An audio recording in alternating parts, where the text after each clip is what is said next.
اچھا سر، یہ آپ کا ایک وسیع تجربہ کیا بتاتا ہے کہ جس طرح ڈیجیٹل دور آیا ہے، عوام میں بہت زیادہ شعور بھی آ رہا ہے، تو آنے والے الیکشن میں عوام میں کوئی تبدیلی آئے گی اس طرح کے الیکٹ کرنے میں، یا پھر وہی سلیکشن، وہی پرانے خاندان، وہی موروثی سیاست؟ میں آپ کو ایک عرض کروں، بہت خوبصورت بات ایک شاہراہ انقلاب میں انہوں نے لکھی، بہت زبردست، ہمارے سابق وزیر خزانہ ڈاکٹر مبشر حسن صاحب نے، انہوں نے کہا کہ تحریک اسی کی ہوتی ہے جو قیادت کرتا ہے۔ آپ یہ دیکھیں کہ اگر آپ موجودہ حالات میں یہ جاگیردارانہ نظام، اور جس میں یوں سمجھے کہ ایک الائنس ہے، اس میں 3-4 قوتیں مقتدر جو ہیں وہ مل کے حکومت کر رہی ہیں، اور اس میں جاگیردار، سرمایہ دار، پیسے والا بندہ وہ ساتھ ان کے شامل ہے، اس میں آپ تبدیلی کا خواب دیکھنا، وہ ایک کاسمیٹک چینج تو آ سکتی ہے کہ کوئی بندہ کرزمیٹک آ جائے، جس طرح ذوالفقار علی بھٹو تھا، وہ بھی کرزمیٹک، اسے میں کاسمیٹک چینج کہوں گا، چینج نہیں تھی، کاسمیٹک۔ لوگوں کو یوں لگ رہا تھا کہ دیکھیں جی، عام آدمی بھی سمجھتا تھا کہ نہیں جی اب میں مضبوط ہو گیا ہوں، میری حکومت ہے، میں عوام ہوں اور عوام کی طاقت ہے، لیکن فی الواقعی اس ذوالفقار علی بھٹو کو بھی ہم نے دیکھا کہ وہ انہی جاگیرداروں کے ہی ساتھ، یعنی ان کی چاہت تھی کہ جن کو وہ شکست دے کے آئے تھے کہ یہ میرے ساتھ مل جائیں۔ آپ نے دیکھا کہ پہلے الیکشن میں عام آدمی کو ٹکٹ دیے گئے، اور غریب لوگ جو تھے خلصہ وہ جیتے۔ جب ذوالفقار علی بھٹو اقتدار میں آ گئے، پھر وہی ٹمن اور وہی نواب اور سارے وہ جو انہیں یاد آنے لگے۔ تو مسئلہ یہ ہے کہ اس ملک کے اندر بدقسمتی سے جب سے یہ پاکستان بنا ہے، تقسیم اس انداز کی ہو گئی وسائل کی کہ آگے کچھ لوگ جو تھے آتے ہی انہوں نے اپنا دور لگا لیے۔ میرے اور آپ کے بزرگ جو تھے وہ اپنے طور پر ان پڑھ ہونے کی وجہ سے اور ایماندار ہونے کی وجہ سے ان وسائل پہ اس طرح قبضہ نہ کر سکے جس طرح کچھ لوگوں نے کر لیا۔ اچھا، وہ وسائل جو تھے چند ہاتھوں میں مرتکز ہو گئے، اب وہی ہاتھ جو ہیں وہی چیزوں کو الٹتے پلٹتے ہیں۔ ان ہاتھوں کو آپ جب تک ان سے وہ وسائل جو ہے اس کی مساویانہ تقسیم نہ کریں، اگر یہ توقع کریں آپ، یہ تو خام خیالی نا، آپ کسی شخص سے کہیں اب جاگیرداروں کو آپ پارلیمنٹ میں لائیں جی، اور اس وقت پھر سوچیں کہ جناب یہ آپ کے حق میں، یعنی آپ بیڑیوں سے کہیں کہ بیڑوں کے حق میں قانون پاس کریں، وہ یقیناً قانون پاس کریں گے، لیکن ایسا کہ بھیڑ کو لگے ہی نہ، بھیڑ خوش ہو کے ان کے سامنے آ کے پیش ہو جائے کہ جناب میں حاضر ہوں، مجھے آپ کو اڑا لیں۔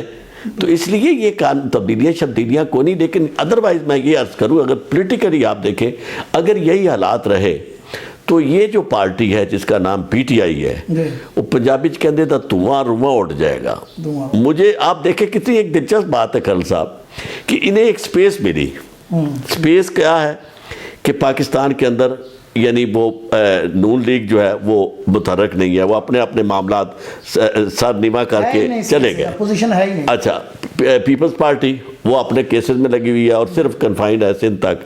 آپ کے پاس کھلا میدان ہے، لیکن اس کھلا میدان جو ہے، یعنی وہ جو کہتے ہیں نا کہ کلا پلوان جڑا وہ بھی نہیں کسی نے اٹھا سکتا، کلا کھڑا ہے۔ بالکل ایسے ہی ہے۔ ہاں جی، تو میں سمجھتا ہوں کہ ایسی صورتحال میں بہت زیادہ بدقسمتی یہ ہے کہ آپ صرف گفتگوؤں سے آپ کسی کا پیٹ نہیں بھر سکتے، کسی کو راضی نہیں کر سکتے، اس کے لیے عملی طور پر آپ کو اقدام کرنے پڑتے ہیں۔ آپ دیکھیں کتنی ہر جگہ مایوسی ہے، ٹیمیں آپ کیا لا رہے ہیں، اس کا مطلب یہ ہوا کہ آپ کے پاس اپنے پہ تو کوئی بندہ ہی نہیں تھا۔ بالکل، جو آپ کہہ رہے تھے کہ جناب ہم یہ کریں گے فلاں، وہ ساری کی ساری خام خیالی تھی، اور اتنی جلدی آپ ایکسپوز ہوئے ہیں۔ میں آپ کو عرض کروں کہ جس دن پہلی دفعہ مایوسی کا وہ عالم تھا، جس وقت ہم سارے توقع کر رہے تھے کہ یہ تبدیلی کا جو نقیب ہے وہ بہت بڑی بات کرے گا، تو انہوں نے بڑا زور لگا کے انہوں نے کہا جی ہم آپ کے لیے جی وہ دیکھیں جی کٹے پالیں گے جی، اور ہم آپ کو جی ککڑیاں دیں گے جی۔ اب ککڑیاں کٹے بھی میں سمجھتا ہوں اگر شروع ہو جاتے تو یہ کوئی ایسی بات نہیں تھی کہ جو محض مذاق والی تھی، چونکہ آپ اسے دیکھو نا مائکرو اکنامک یہ ایک میز ہیں۔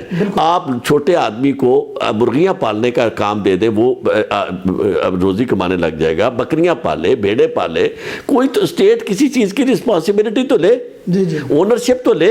انہوں نے تو وہ کام بھی نہیں شروع کیا۔ یعنی اس سے یہ لگتا ہے کہ مذاق بھی کرتے ہیں اور وہ سنگین کرتے ہیں.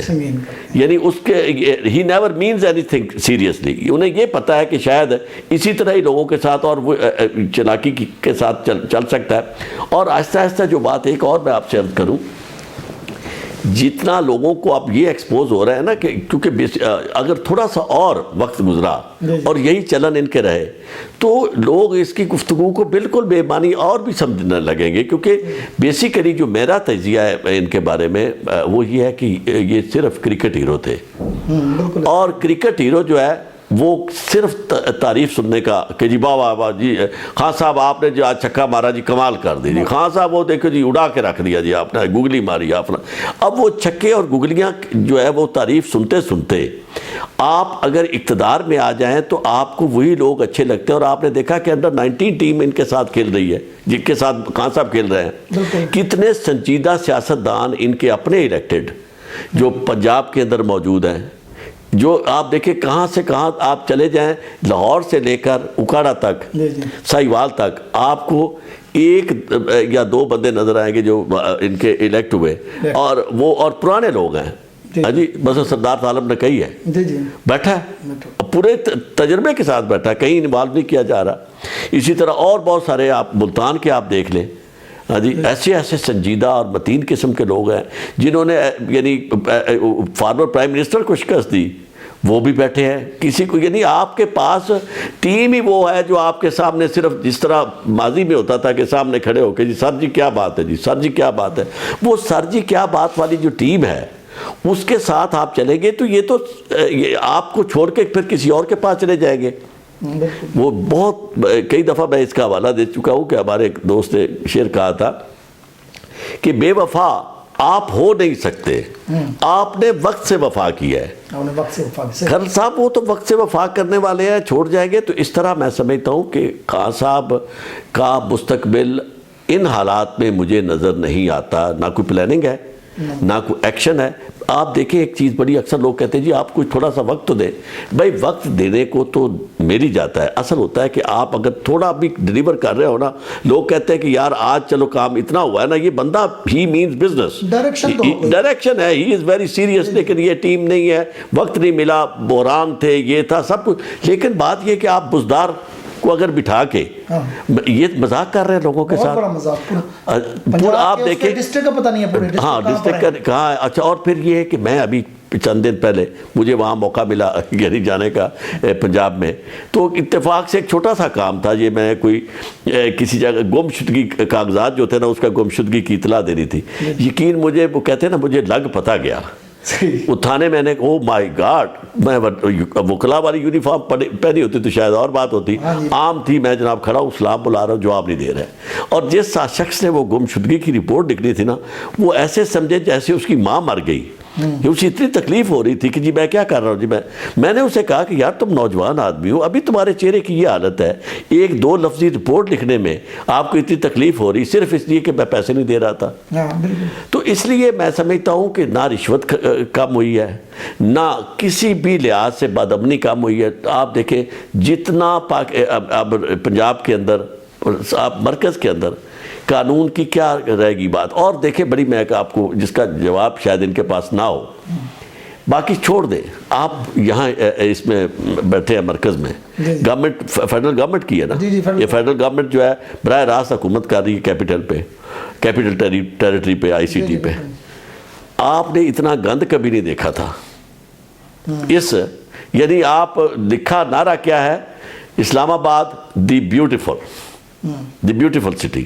اور حالت یہ ہے یقین مانے پہلی دفعہ ہم دیکھ رہے ہیں کہ اتنا گند ہر لحاظ سے ہر طرف سے. اب اس میں کون سی آپ کو ضرورت ہے کہ جو کہا جائے کہ جی بحران بہت تھا, اس سے پہلے جی کہ جی ہمیں موقع دیا جائے. ہم جناب ہمارے پاس ٹیم نہیں ہے, ٹیم بھی موجود ہے اس لیے کہ ول نہیں ہے, سوائے اس کے کہ آپ کے چند لوگ جو آ کے ٹی وی پر بیٹھ کے گفتگو کرتے ہیں. اس کے علاوہ کسی کے اندر کوئی جذبہ نہیں ہے, کوئی صلاحیت نہیں ہے. کوئی آپ کا کیپٹن جسے کہتے ہیں وہ ٹیم کو اس طرح نہیں کر رہا کہ لو جی میری یہ پرائرٹی ہے, لیٹس ڈو اٹ. تو ان حالات میں آپ کو نظر نہیں آئے گی کوئی تبدیلی اور کوئی ڈیولپمنٹ اور کوئی پروگریس.